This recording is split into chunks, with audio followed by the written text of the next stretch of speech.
Hi, today we're going to make raspberry juice. And what I got in here is I split my raspberry crop in half. You can see one's got a little more liquid in the other. And what I did is you wash these off real good. Get most of your stems out as much as you can. And then this year I had to stick it into the freezer before I actually was able to process it. And that's okay because we're making juice.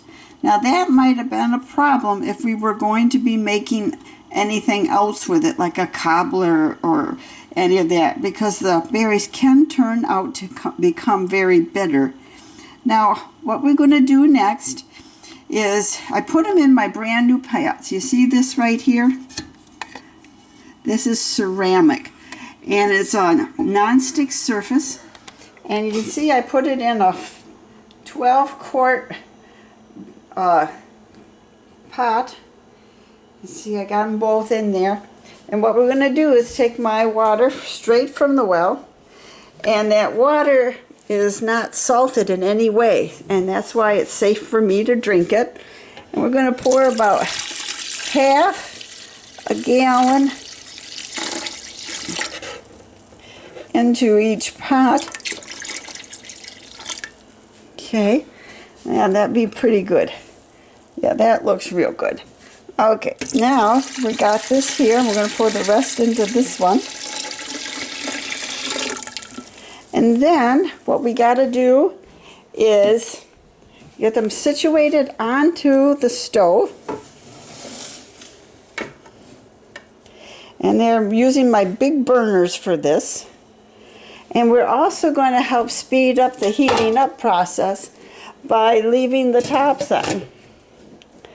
And they're glass so we can see through, see how things are going.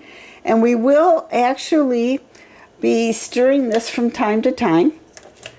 And with these ceramic pots, they heat really fast. So we will start on about 5.5 for each burner. And that will get us boiling fairly quick, somewhere around 20 minutes for sure. And what we're waiting to do is to have those berries, you can see they had some shape to them yet. We're waiting for them to get soft enough that they kind of explode in the liquid. And once they explode into the liquid, that all the hidden juice that's in each of those little component parts of a berry, the juice goes right into that water, which is what we're looking for. And then once we do that, then I will show you the next step as we continue once we get to that far. Now you can do this process with any berry, strawberry, even cherries, blackberries, black raspberries, mulberries. I even use the same process for grapes to make grape juice. So it's a straight across type of thing. And actually this method of making juice, my mom, your grandmother, devised up on her own. So it's really, really a good, easy method for taking care of business. So I'll sign off for now. And then as we go to the next step, we'll start up with that. Bye. Hi there. All right, this is what it looks like. You can see it's steaming up my lens here. So we'll step back, go a little higher here. But see, now you don't see any real defined berry whatsoever. And that's okay. And what we're going to do is now take it from here. We're going to, the other one is about at the same condition. We're just turning that burner off. Now, I've got this all set up here. Now what we have is our strainer. And then you put this later on. This filters out any seeds. And we'll filter through there. And then the remaining juice will go in there. And you can see I have some little bit of juice in there that came from the berries. So we salvaged that. And then what we do, we need to get a hot pad. And we want to make sure that's a good heavy duty hot heat protector.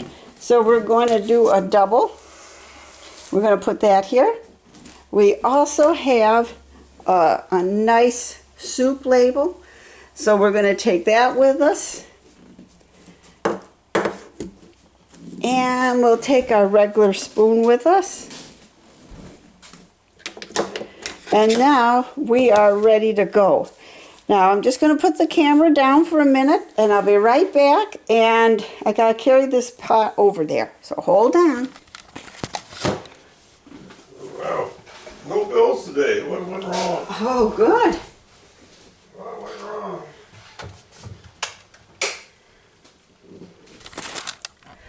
Okay, now I turned the lights on so it'd be a little easier for you to see. Now, the next step we're going to do, sometimes you can pour it straight through, but what I'm going to do for demonstration purposes, we're going to take it by the ladle, you're going to put it right in there, and you see the juice immediately goes through the pulp. See how soft that is? That's done. We don't want to push it any further because otherwise you're going to have to strain it again. And we'll do that over and over until this pot is done. And then when we have this pot done, we'll do the other pot. And then we'll go to the next step, is cooling. And when we cool it, we just let that get as stone cold as we can get it, because we don't want to have any condensation within our system. So we will cool it for several hours, and then later on I'll show you how we'll go about the process of baking. That's all for now. Bye. Okay, everybody, this is the juice. It's a juice concentrate. I'll put 2 cups in each bag of Ziploc bag here, you see, and I got sugar in there. I put about a tablespoon. One of these, let me see, get you in the camera here. There, one of those into each bag, and that helps preserve the juice. We don't put a lot in because of diabetes, so when we reconstitute it, that's when we put more sugar in at that time. But you really do not need it for preservation purposes. So all it is merely getting it into the 2-cup measure and into our nice shining bag. And then I'm going to line them up in these containers, and then they'll go downstairs into the freezer and freeze standing upright. They'll save room in the freezer. So that's how you do juice.